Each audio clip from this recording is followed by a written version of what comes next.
privilege to have a wonderful designer here with us. Ellen Upton is a writer, a curator, and a graphic designer.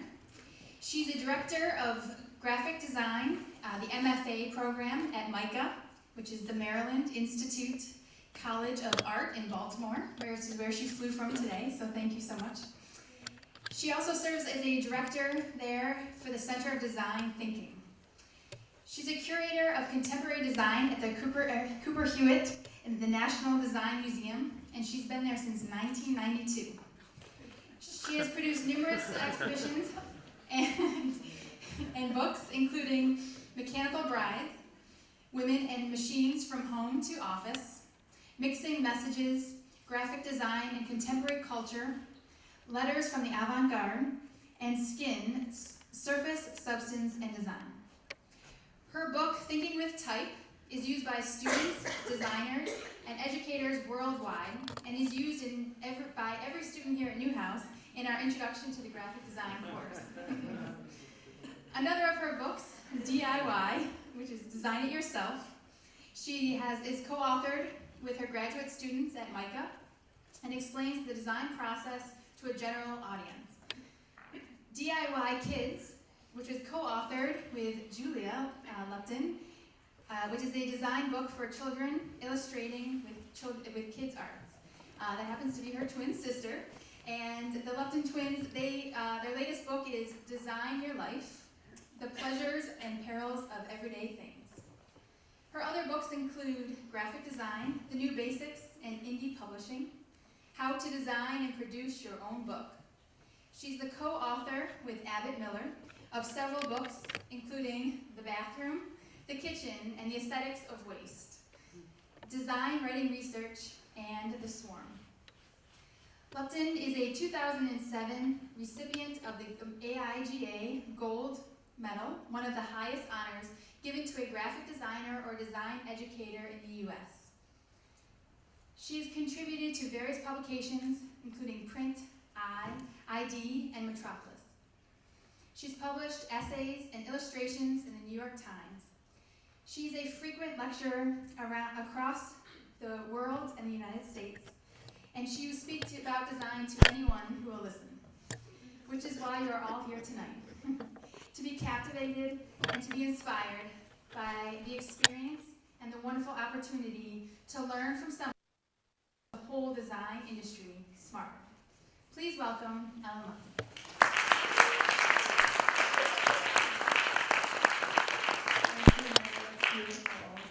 I'm really excited to be here. I think it's especially fun to be talking about design in the context of media and journalism. We had a great talk at dinner about storytelling, and that's like what I'm going to be all about tonight, so I'm really excited about that. I wanted to start with this statement that's behind me on the screen. I'll get that back. Which is what I was told when I went to art school a long time ago. I didn't know what design was. It was a whole different world that, teenagers didn't have Photoshop, that no one knew what the hell it was. Design was for the neat kids, which I wasn't. But when I came to school at Cooper Union, my teachers enlightened me about what design is, and graphic design in particular. And there was this philosophy, which is that design is problem solving. And I thought that was really great, really exciting. But even as a student, I was concerned about it. I felt like it had a limit to it. And I was curious about what does problem solving leave out? That it seemed to me like a very restrictive way to talk about design that was maybe too much about rationality, too much about utility. I wanted to know, where's the body? Where's sensuality? Where's cultural reference? Where's humor? Where's sensation? And over the years, that's been a question in my work as a curator and a writer, an educator, is kind of looking for that thing beyond problem solving. And over the last couple of years, I've become really focused on this word that's used all throughout our industry, which is storytelling. And I feel like storytelling is in the water, it's in the air, it's this discourse that's coming up through design methodology and connecting design to multimedia. A lot of what we talked about at dinner was really exciting about storytelling, obviously in linear narrative. But to me, storytelling is this way to kind of rethink what design is in a kind of practical way, but also in an inspirational way, in a philosophical way. So I'm working on a book called Design is Storytelling, and I'm going to share with you some of the material from this book, some of the ideas that I'm developing. I'm really going to focus tonight on the idea of design as experience, the experiential, sensual aspect of what we do as designers. So I'm going to ask you all to experience some things. These are 3 coffee cups. And in real life, they would be full of coffee, which I can't actually share with you. But I'm going to share with you a representation of coffee, and my 3 beautiful assistants are going to come and each grab a cup of coffee to pass around to everyone. It's a stimulant. Take it with caution. But I want you to experience, like, you know, this piece of candy that you're about to get is a representation of what might be in these cups, right? And I want you to savor it and enjoy it, because later I'm going to ask you to remember it. Because stories are all about memory. Stories are this kind of way to bring you back to an experience. And if you were going to hold these 3 cups in your hand, and sometimes I do that, I pass out these cups of hot water, which is really dangerous and weird. But yeah, so like that Dunkin' Donuts cup feels really different from the other 2 because it's made of styrofoam. And a lot of people actually hate the Dunkin' Donuts cup. Anybody hate Dunkin' Donuts? Right, like that you would choose to go to Starbucks instead because of the fucking cup. Right, 'cause that cup is like toxic and plastic. But there's a whole other community that loves the cup, because the cup keeps your coffee warm for a long time, and it's associated with an economical product. So it's this kind of, it's a working man's coffee. It doesn't cost much, and your coffee will stay hot in your truck like all morning. So this cup is like a representation of values. It represents what Dunkin' Donuts is all about, right? Their proposition to customers. And yet it excludes certain people who don't want to partake in that particular story. So like, I'm really into that, because here's this experience, it's graphic, it's visual, right? It's a logo on a cup, but it's also very much something we experience with our body, right? That cup is cool because it's insulated, right? The coffee's hot inside, so the cup stays cool. The other 2 cups provide a completely different experience, right? And you feel more heat when you hold it, but you also feel this other kind of sense of value, like you're going to pay more for that cup of coffee. So I'm really interested in how design is a visual phenomenon, but it's a visual phenomenon and tool, you know, a set of tools that we use that interacts very much with our body, right? Very much with these other sensations. I love this, you know, when you go to Starbucks, they write your name on the cup, which is another a kind of narrative exchange, right? It's very personal. You don't just get a number, you get your name. I got Owen. So now I'm Owen Upton. Very happy to be with you here tonight. Yeah, so you all are kind of enjoying that coffee, I hope. Here's a representation of that moment. So this idea of storytelling and emotion, I feel like it's something that's very much happening in the design discourse right now. So this is a book called Designing for Emotion. And this pyramid is talking about how in the field of usability design or interaction design, we had kind of a first generation that was all focused on utility and on solving the user's most basic problems and making sure the user isn't frustrated, right? The user knows what's going to happen. But now we're in this other phase where that's not enough. Like those problems have been solved, and now we want to also create pleasure. And this is called Designing for Emotion. This is Don Norman's book, Emotional Design. And this is his wonderful diagram of how we experience design at the visceral level, the behavioral level, and the reflective level. So visceral is like your immediate reaction, like your physical. How does it feel? Is the cup hot or cold? Are you going to drop it? Are you going to pick it up? Right? This bodily response. Behavior is what do you do about it? Right. So I collect pictures of trash cans. I'll show you some of them later. They're about trying to influence your behavior. But then reflective is how you remember it later. And for us as designers, to be thinking about the reflective dimension means that we're designing the future, right? We're designing what people will make of the thing 5 minutes from now or 5 years from now. So something like that Dunkin' Donuts cup, like you probably haven't even held one for 5 years, but you still remember that you don't like it. Right? It's like it stays with us, these feelings. So what is a story? This is a really famous diagram of a story. It really comes from Aristotle. And the idea that a story has a beginning, middle, end, that it introduces a situation, right? It starts, and then it peaks, right? It reaches a height in the dramatic action, and then it concludes, it falls. And you can enjoy that representational coffee that's going around and think about that as something that takes place over time. We were talking at dinner about stories and how human beings are wired for stories, right? Human beings seek out stories everywhere, and so then why not, as designers, kind of build that into our process wherever we can. So it turns out that a lot of human experiences actually follow a very similar arc to Aristotle's story. So think of having falafel for lunch, right? You're hungry, you smell the falafel, you feel stimulated, you feel your appetite rising, you begin to eat the falafel, it's really great, it's wonderful, and then you hit that point where you just feel awful. And you're done, and that's satisfaction. So scientists have charted this as this arc, right, again, that we're wired for. Or sexual activity, right? You have to get started, you have to have a drink, you have to tell the guy you like him, he's interesting, you have to get him ready, you don't just like jump his bones. And then gradually, like, the thing is happening. I don't know why this diagram has the two things at the top. Very optimistic. Give me a call later. I want to know all about it. And then there's, right, resolution. Right, and that's the part where in the movies they smoke a cigarette. Now we pick up our iPhone.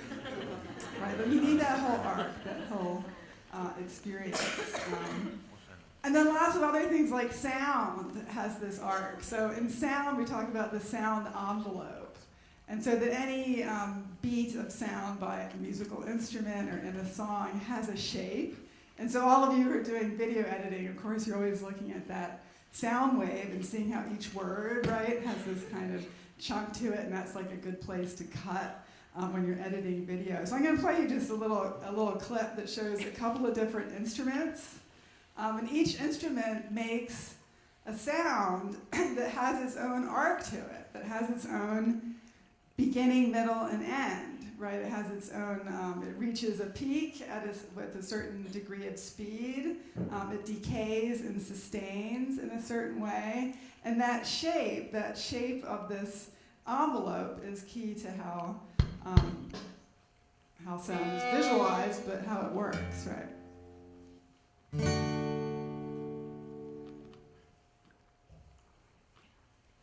Right, so we see this curve everywhere. We see this idea of beginning, middle, and end.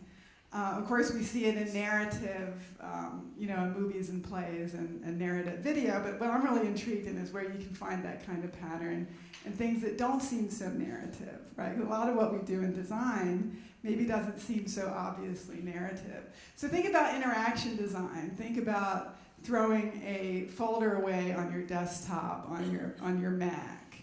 It has a beginning, a middle, and end. It has a moment where you highlight, right, the targeted file, and then you drag it into the trash, and then you hear this wonderful, satisfying sound, this crunching sound that somebody designed, right, to give you this feeling that indeed you have truly destroyed that file. So I'm going to show you a little movie of this process to invite you to pay attention, right, to something that we experience every day, but we rarely kind of slow down to think about, oh, that's a story, that's a narrative, that a designer, a whole team of designers probably worked really hard to create this story that makes you, the user, the person performing the action, right? So when we go to a movie, we see characters performing on screen, but in interaction design, we're trying to create that feeling of agency for the user.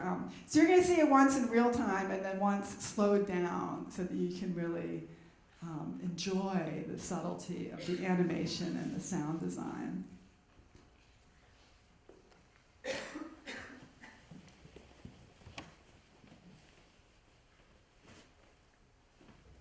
Sort of amazing to me how many cues there are there. So here's a nice, really slow. We'll be here all night.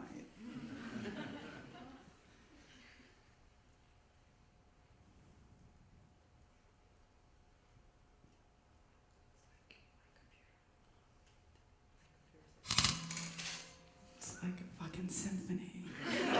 The layers of sound there. It was really amazing. The whole thing is made up.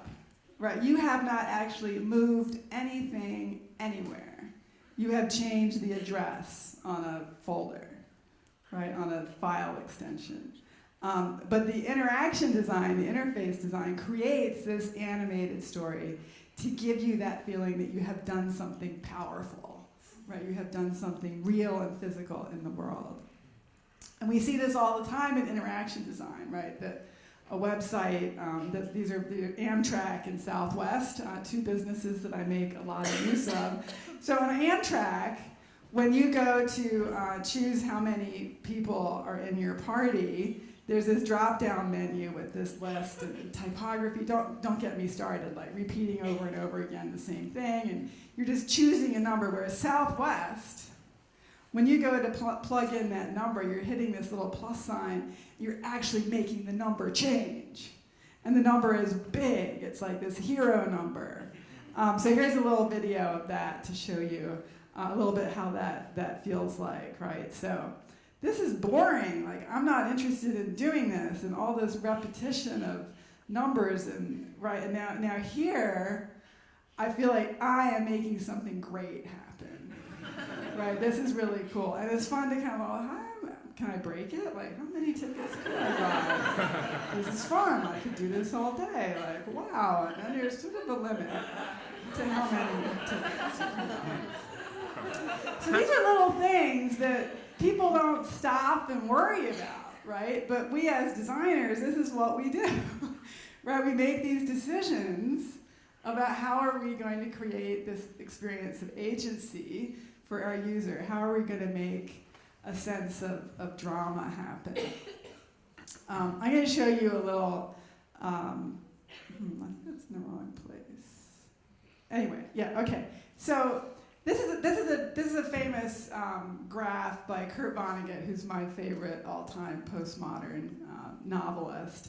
And he made his own kind of graph of narrative, different from Aristotle. So Aristotle is about building action and completing the action. And what Kurt Vonnegut did, he says that all narrative is a graph between misery and ecstasy.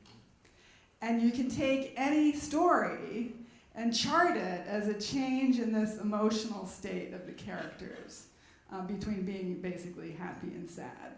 And I have a little clip where you can see him apply this theory to the story of Cinderella.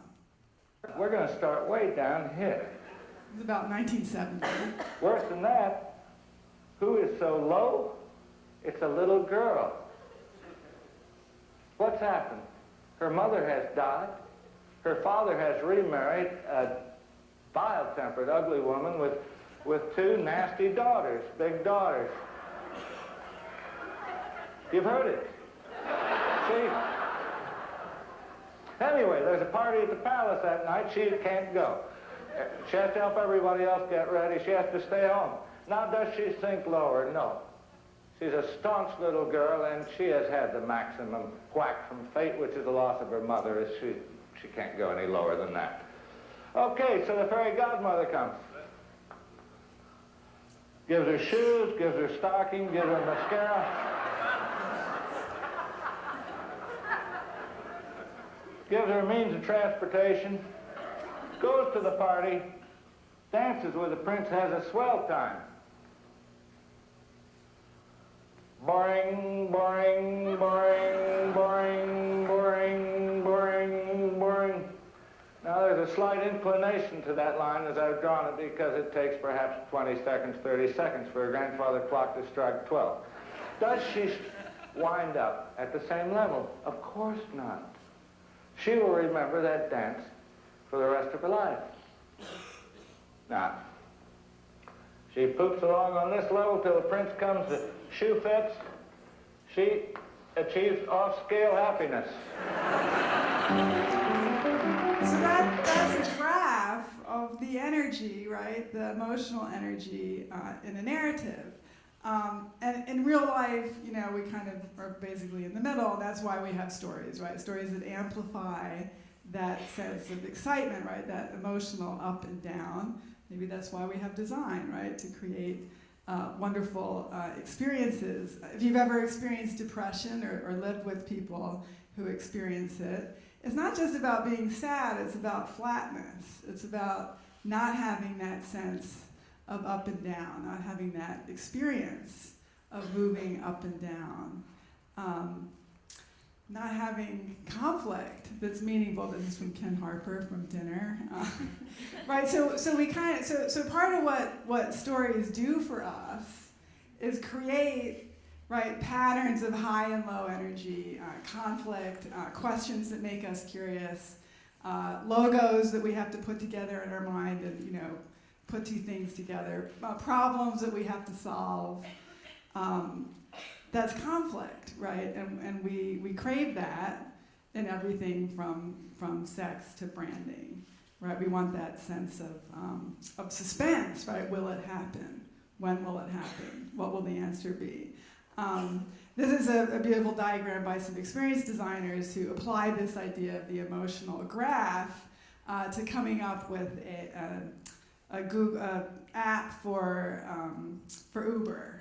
And so they're imagining an experience of a rider who's everything's going okay, but then she notices that the driver is going the wrong way and she's running late for her appointment and she's worried that it's going to cost more and she's going to be late. And so the designer's like, well, here's a place where Uber could provide a kind of boost for this user and say, hey, we're going to give you a coupon later because we know this ride didn't go as well as it could be. And so this idea is about sort of designing with the user's emotions in mind, like leaning in to the emotion of the user. What are they going to be experiencing?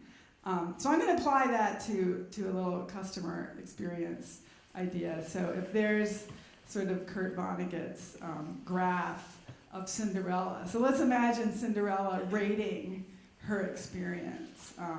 Great with the dress, great with the shoes, great with the makeup, ride service, awesome, right?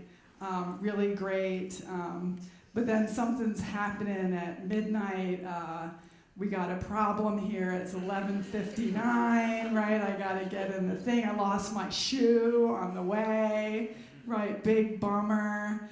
And then we got the surge pricing, right? Nobody likes it, right? There is no way to make that surge pricing attractive, right? So now emotionally we could jump in and say like, well, what can we offer Cinderella to make it better, to make it up, right? And so maybe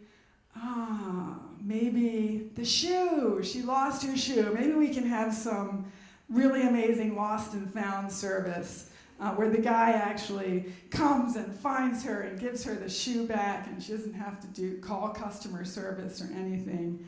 And it's really terrific, right? So that would be like kind of playing with the emotions of that experience. I thought about my talk tonight as needing to have a kind of emotional arc to it. I don't want it all to be flat, so I kind of started with some theory, right? Some exposition, distributed drugs to the audience that should be now kicking in, and you should have a higher level of just psycho energy there going on. I'll do some funny stuff. And then we're going to have a really sad part. I bet you don't go to a lot of lectures with a sad part, but we're going to get there. I'm going to bring you way down. Way down. And then there's going to be something to eat again, right? So you can look forward to that. You can anticipate it. The future is here. Okay, I'm going to share it with you. We're going to talk about it. Okay. So that's the arc. That's the emotional arc. I want to talk about seeing with your body, right? This idea of embodied perception. So when I walk, I travel a lot, and everywhere I see stories, right? So I see this. This is a beautiful planter in a regional airport in New England where someone had the wonderful idea to plant some living plants and flowers in the middle of the airport. Lovely idea. Problem is, people want to sit on the planter. And that's why there's graphic design stuck on the side of the planter. That's often what we do as designers, right? We try to correct bad behavior. When I see this planter, I imagine a time before there was graphic design, and it was just a beautiful planter. But of course, people came along and misbehaved, and so someone ordered this nice sign from a catalog, and it's very clear, and it says please in this nice wedding script. It's very polite. But of course, people still sit on the planter, so they put another sign on it, a little bit higher. Maybe people will see this, and it's bigger, and the type is bigger.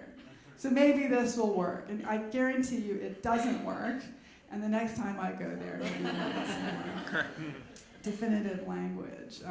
And that's called an affordance. That's something we talk about in design and interaction design. In particular, that an affordance is a cue in the physical world that people and other creatures recognize and react instinctively. I will instinctively sit on that chair when we're done here. I will instinctively sit on anything the height of my ass.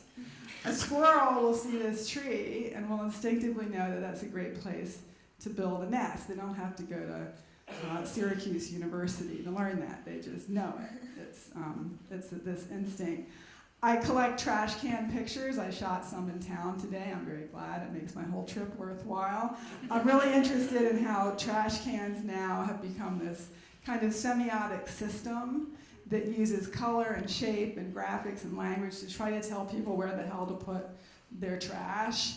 And nobody does it right, because it's just like, what do you do with like that dirty pizza plate? Is that going to be recycled, or is that garbage? I think it's garbage, right? But it is paper. And these designs use shape and color, and like this one looks like some aliens have landed. I love that, and it's like really scary, like these, whoa, you want to hear sound effects with it, like bring me your coffee cups. This one just says paper only on it. I don't get that. These are like whole interface systems now. So Steelcase, you can order this very complex set of kind of openings that go on top for all kinds of different trash. This will never work. It's really, it's a very difficult challenge. I look at this one and I'm like, that's interesting. It's kind of naughty. Like, here's your junk, and pick one of those openings based on what you're into. That's very provocative. So we see with all our senses. We see with our eyes, but we also see with our body, right? We're reacting physically to the stuff around us. And we have the 5 senses that everybody knows, sight, scent, touch, taste, smell. But there's also balance, acceleration, temperature, the sense of movement through space, your knowledge of where your limbs are in relation to your head. Like, those are all sensations that we have. And when we confront the designed world, we're doing it with all those senses. There's this wonderful diagram from this book called Sensory Design about architecture and sensation. So imagine walking through that door, and you're coming from this narrow hallway where your body feels a sense of compression, and you pass through the door, and it's more compression. You're in this narrow space, and then you walk out into this room, and the ceilings are 20 feet high, right? And that isn't just visual, right? That's something that you experience with your body.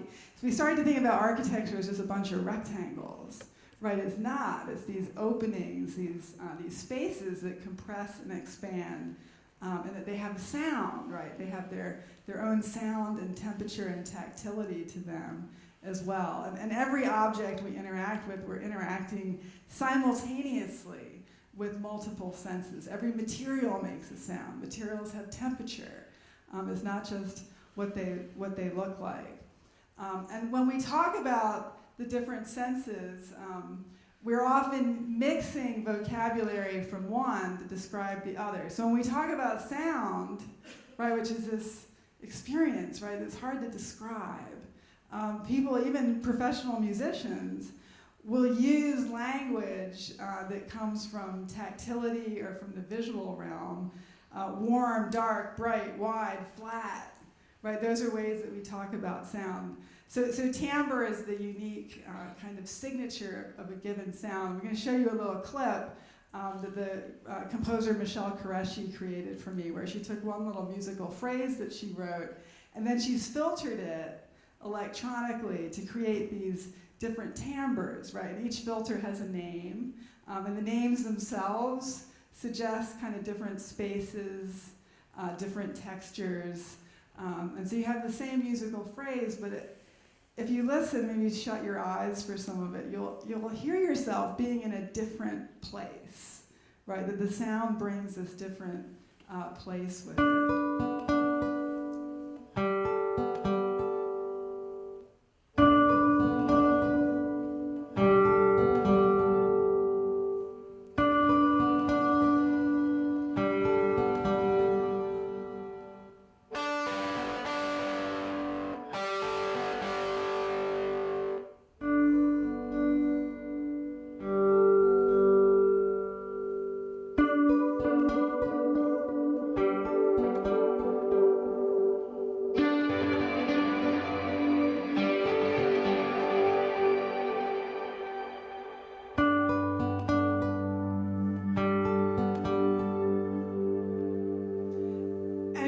What we were talking about, sound envelope, right? Every sound having its own shape, right? Each of those sounds has a different shape based on that way it interacts, right? The way it attacks and sustains and decays and kind of creates a space with it. Sound can make you see a picture, even when there's no picture there. And I'm going to play you a little clip. I'm going to ask you to shut your eyes and allow that picture to appear, okay? And the picture is not really going to be who made the sound. The picture is going to be where the sound is. You're going to see light. You might even feel a certain temperature, a time of day, okay? So let this happen for you. It's pretty great.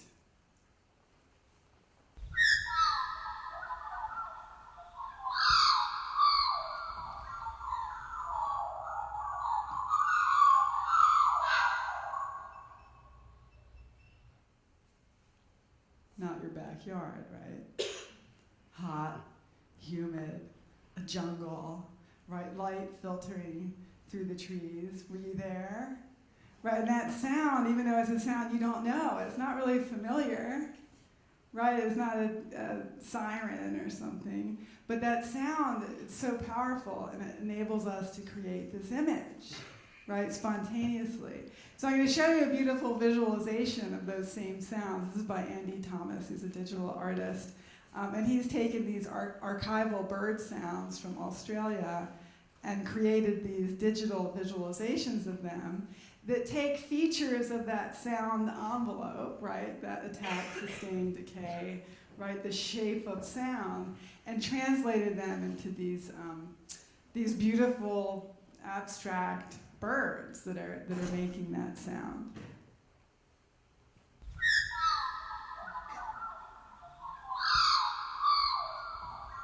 So the idea of coming and going, right? Sound having a shape, an exit and an entrance. And I think he's captured that really beautifully in these pieces.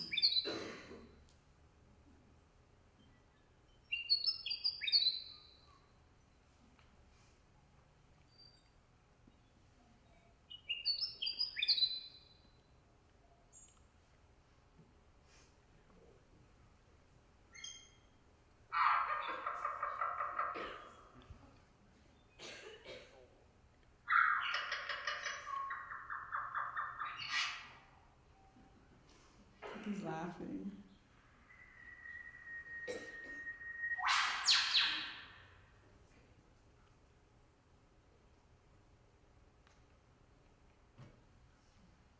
Okay, kind of cool.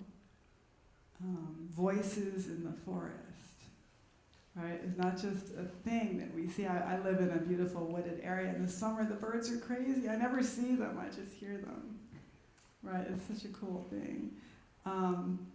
Sound is tactile, right? Sound is a vibration that, basically we mostly experience through our ears, that vibration, but really loud sound you feel through your whole body, the bass in a concert.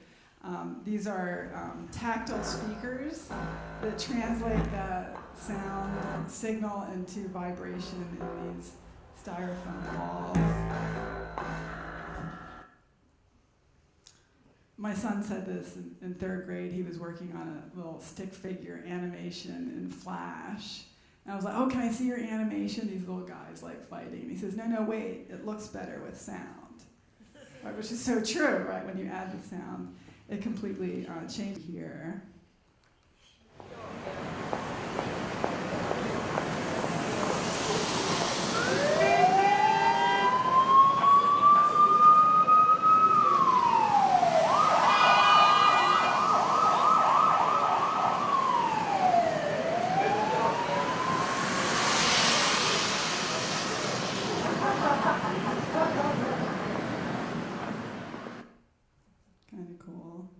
I just like this, the opening titles from Mozart and the Jungle, which take music and turn it into these gorgeous little abstract animations.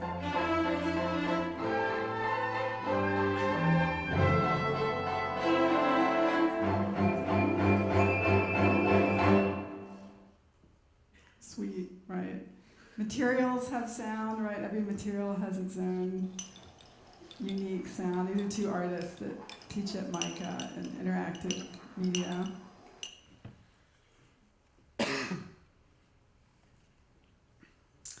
I'm going to play you a very short clip from the movie Psycho, where the sound, which rumor has it was designed by Saul Bass, right, who created the titles, but we believe that he was very involved in the editing of this sequence, where the challenge was to create this scene of violence without really representing it. So it's all clips. You never really see anything actually happen, even though it's very disturbing. And the sound is designed to be sharp, right? To have the tactility of the action and of the editing, right? The visual editing matches the audio editing, and it's sharp.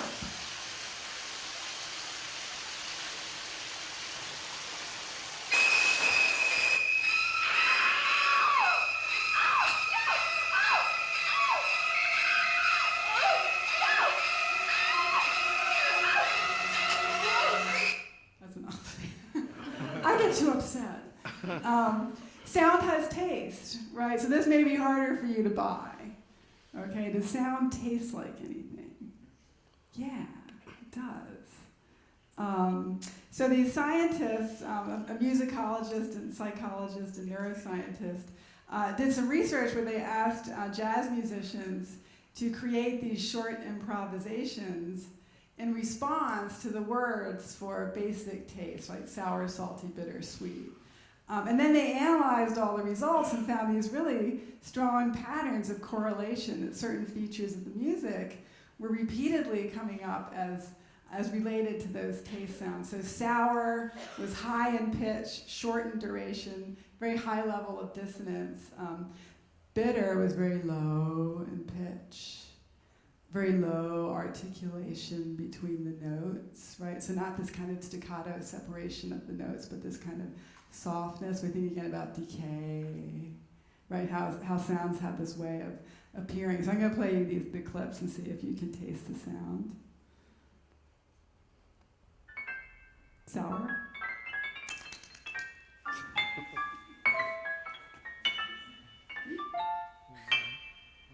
Sour. Stand. Low.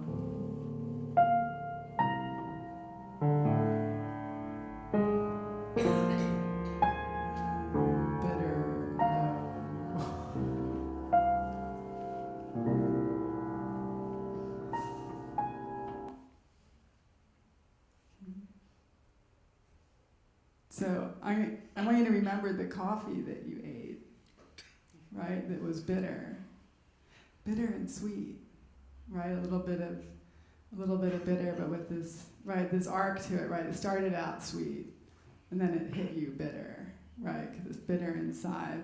So here's a little clip from Nina Simone, and she's singing, and then she's talking about how she manipulated the timbre of her voice to create different emotions. And she talks about how it tasted. See if you can taste it.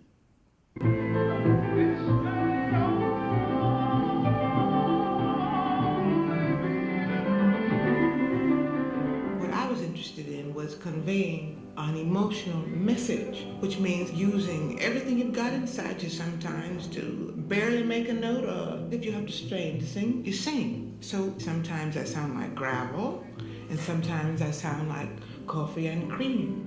So baby, love me tonight.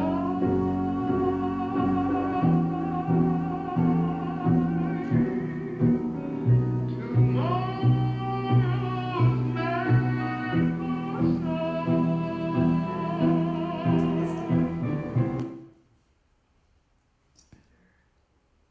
Color.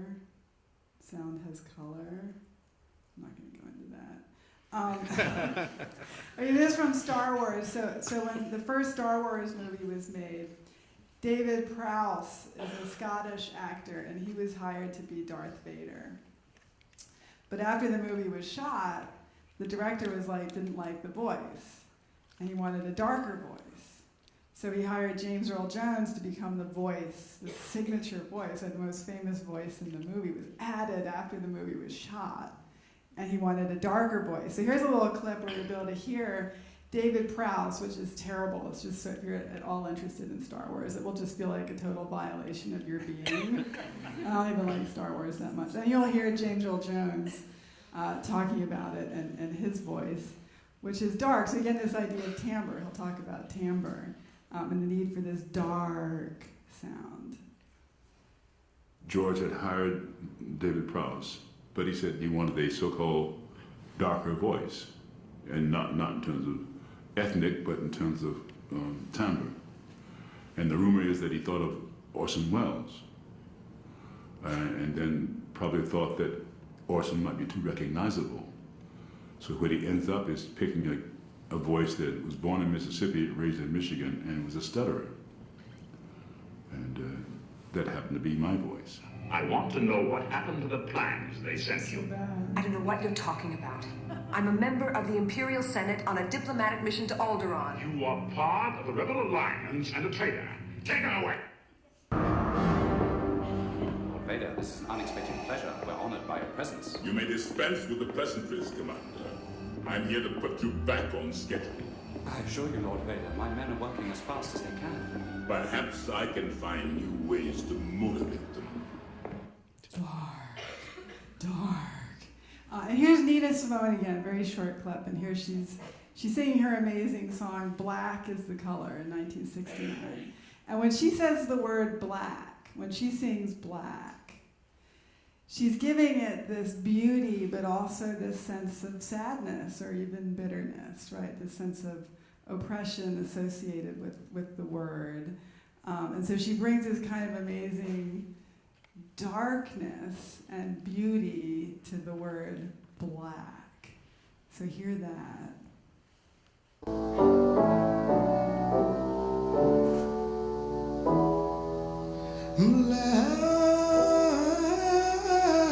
Black is the color of my true love's hand. But there's a sorrow to it. So we're getting to the sad part, right? I mean, you getting sad yet? Okay, because here's the really sad part. Okay, this is Amy Winehouse. And she's channeling Nina Simone for her own generation. And this is from her amazing song, Back to Black, which is a song about depression. It's a breakup song, but it's really a song about depression. And she keeps coming back, right? Coming back to black. And there's a little passage from the middle of the song where so the audience already knows the refrain. They already know she's going to say, I go back to black. but she stops and she waits and she doesn't give it to you. And the audience, you can feel them, it's a live recording, so you can feel the audience going crazy, like they've got to have it.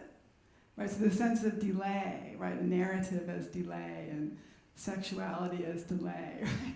Here's this moment where you want her to say it, you need her to say black, and then she sings it again and again and again. And this is the sad part. You go back to her life. We only stuck by with words. I got 100 times. You go back to her and I go back to her.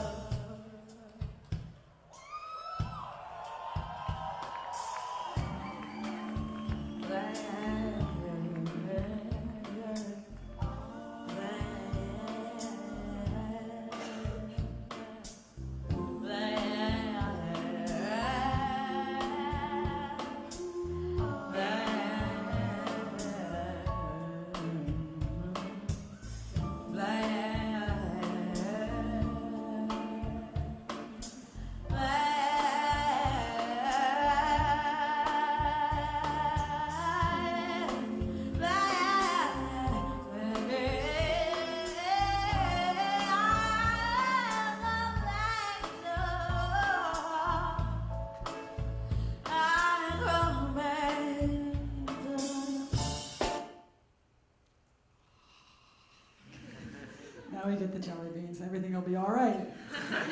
Okay, I'm almost done. So I'm going to talk now a little bit about taste and how taste works and taste and language. So when we see the word cinnamon, the same part of your brain fires when you actually taste or smell it.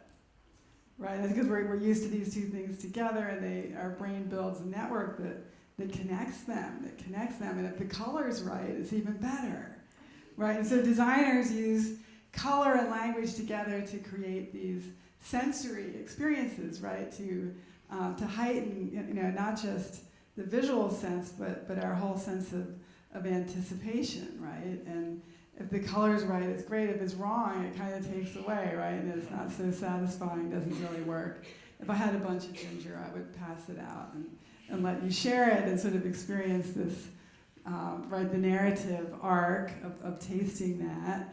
I love the Adobe Illustrator food palette, right? You use the color palettes in Illustrator, they're awesome.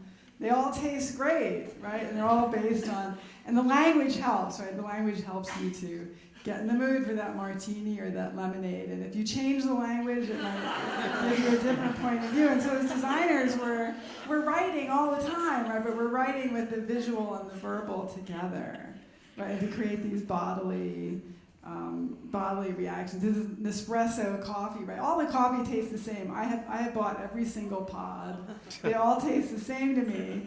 But the designers have created these wonderful colors to create this kind of sense of semiotic difference between them, right? To amplify what is this minute difference in taste and make it into something that we remember, right? Oh yeah, I like the yellow one. I like the green one. I like the blue one. I think so. Jelly beans. Yes, we could pass my jelly beans around and get everybody up again. Right, the coffee's worn out, now we need a sugar high.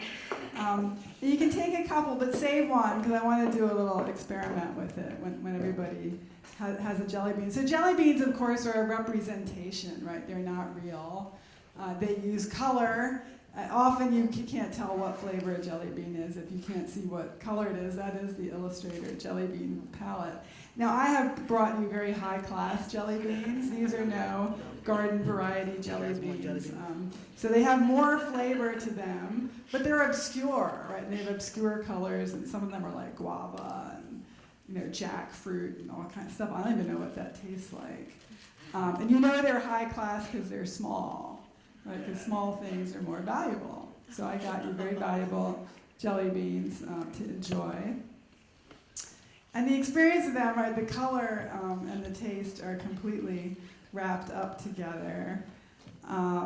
This is an incredible design for some tableware, where the designer has created these textures to amplify certain tastes. Very sexy, like put this thing in your mouth and it's like ribbed for her pleasure. And you can imagine each one, right, so when you think about eating, I want, go ahead and eat one of the jelly beans if you have one, but really give it some care, right? These are very fancy jelly beans. And experience, right, the smoothness of the candy, and then when you start to chew it, let it really work it out, man. Let it exist on your tongue. It has texture, it's rough, right? It'll stimulate the inside of your mouth, just like these amazing spoons, right? And so like food, right, it doesn't just taste, it's like temperature and texture and this whole kind of sensuality. And of course it's also aroma. So did everybody have a jelly bean yet? Anybody? So what I want you to do when you get one, are they still going around? I think maybe we need to make sure people on the other side of the aisle get some. If not, I apologize. Well, while you do that, I'll wait for the experiment. Okay, so this is an incredible project by these two photographers where they made this culinary experiment based on Betty Crocker recipes from the 50s, and they made all the colors wrong. Right, so as designers, right, we can make colors that support a certain sensual response, like making cinnamon the color of cinnamon, or we can play with it and really mess with people's minds, right, and create, again, this dissonance or conflict, right, creating a conflict between expectations. Here's a little video that they made, if it will play. I have trouble with this one. Okay, I didn't get that to work. Everybody got a jelly bean now? Okay, well, try it when you do get one. So what I want you to do is take your remaining jelly bean, and you're going to put it in your mouth and let it start to, do its thing, right? It's sweet, but it should also have something else going on, right? This fruit flavor. It's a representation of fruit, but it is a flavor. Really, that fruit element has nothing to do with your tongue. It's in your nose. Right, so you get the sweetness from your tongue, but that fruit thing is actually coming to you. So if you hold your nose while you're eating the jelly bean, the flavor will go away. You'll only have the sweetness.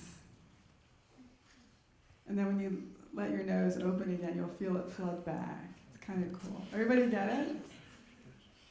Did you have that experience? It's a cool experience. Okay. We did it, narrative arc, we did that. This is my last image. I took these pictures of shampoo, really cheap shampoo. It's all from like my daughter's bathroom. And these are I took all the brands off. But I bet most of you can recognize these brands. Right, we got your Neutrogena, we got your, what is that? What is this one? Herbal Essences. Herbal Essence, right, the one that smells like jelly beans, right? Any gentlemen know what this is? Old Spice. Old Spice, it doesn't smell anything like spice. What does it smell like? It depends. I prefer the Swagger. You would. It smells okay. But it doesn't smell like spice. No, it doesn't. Right, it's kind of chemical, invigorating, right? And it's blue.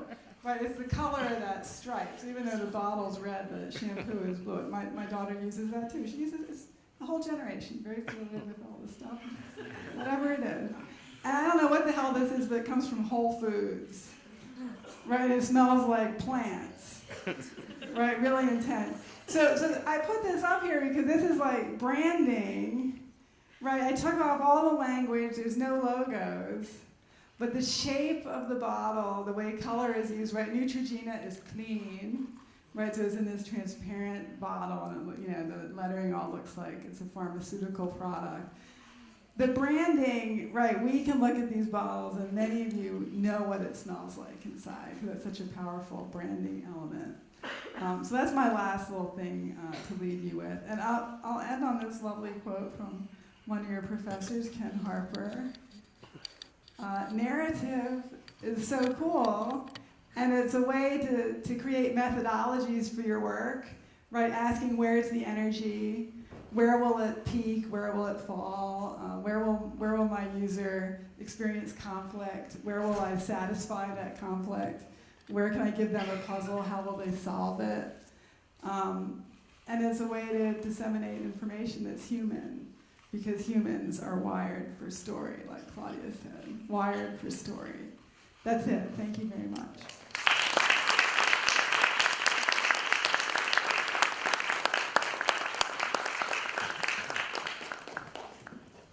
So we take a question. She's offered to able to ask some questions. So if anyone has a question, raise your hand and I can come around to you. Questions? Yeah, of course. Anyone on the way up?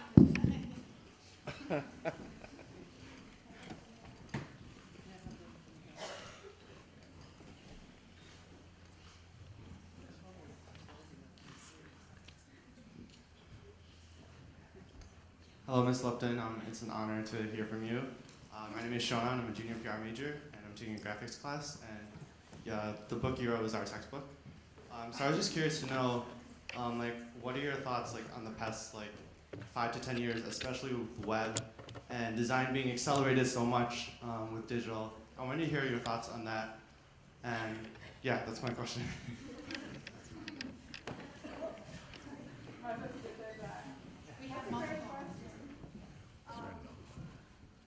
I think the whole movement to web and digital is all about interaction and experience.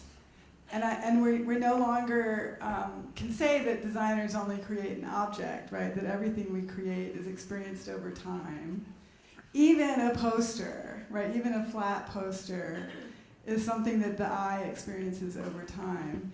So I think that's why I'm so fascinated with narrative, because all narrative is temporal, right? It's all about something that happens over time. And if we can start thinking about everything that we design as having a temporal dimension, whether it's an animation or a website or a book, right? All those things have this physicality, and they all have this element of experience, duration. And I think that this has always been the case, right? Every piece of architecture has a promenade through it, right? Design is always temporal. But I think what's happened with the primacy of digital media is it really makes us recognize that and embrace it at every level of the design process and the design outcome.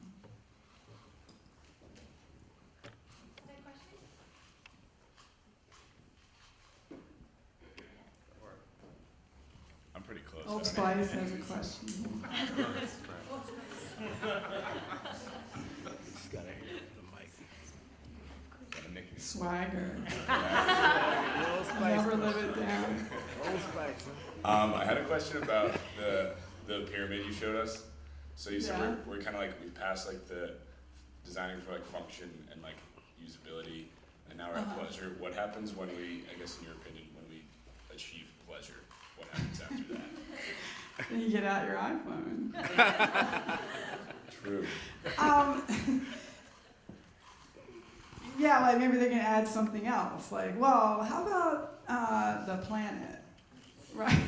Yeah. Right, so everything I've been talking about is about human experience and the user and human beings. But now we got to put the pyramid in this bigger circle, right? And so that's really important too. So there's always more things to worry about and more things to address, right? Because that's a bigger story that I didn't talk about. But I think as designers, we have to keep looking at the layer cake. Right. And you're never quite done, right? And so what those guys were saying with that diagram was not that usability doesn't matter, right? But that's this base. And it's related to a famous pyramid of human need. That human beings have a fundamental need for food, shelter, safety. And we have, as a society, we have to make sure that we satisfy those fundamental human needs. But there's also the need for beauty and experience, and that's really important for society to satisfy as well. It has some famous name, something needs. Thank you, right, it's that thing, yes. Cool, thank you. I'll leave you alone.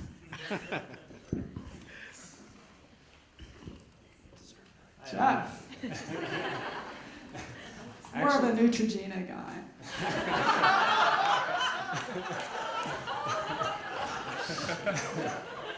don't know if that's a compliment or not. Absolutely.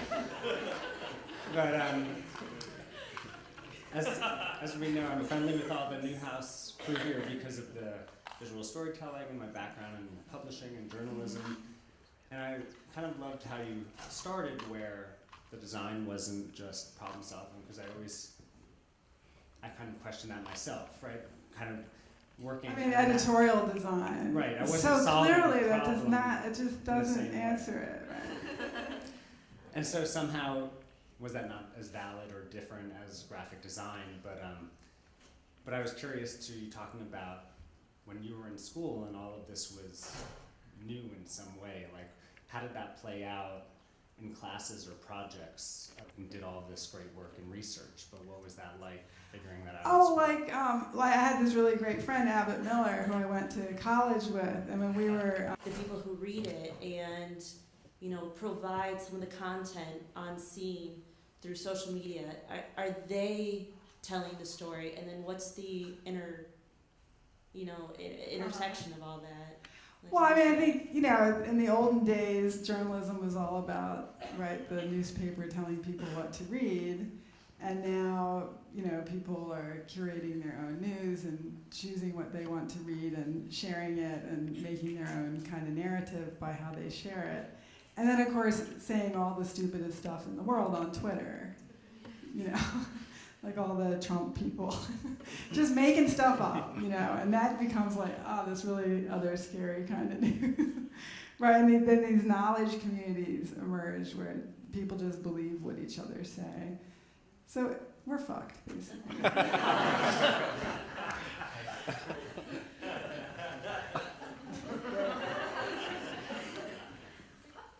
One more question. That's a good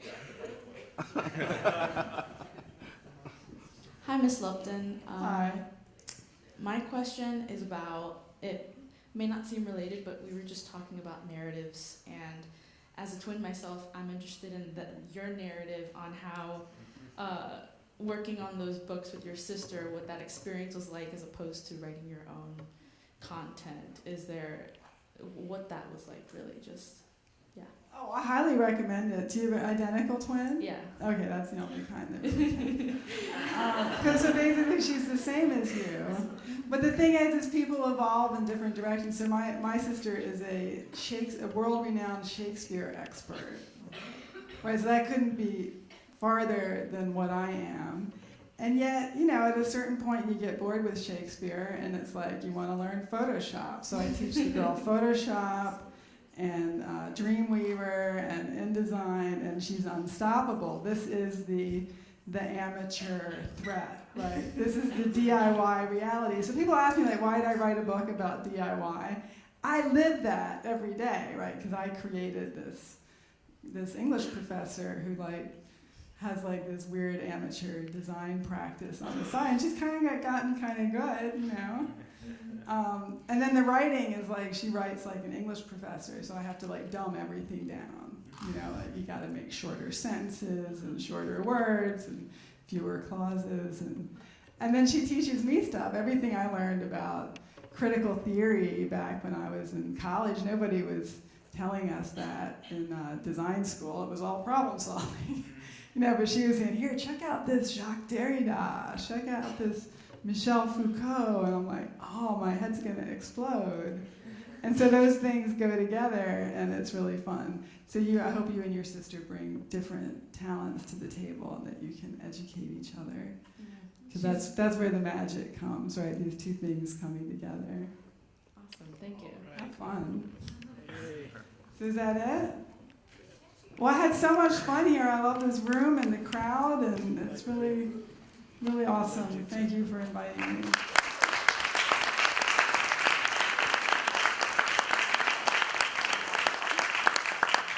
And thank you to the Multimedia Photography and Design Department for sponsoring, and also Upstate New York AIGA chapter. So thank you, and thank you again, Ellen. We really appreciate it. Thank you. All right.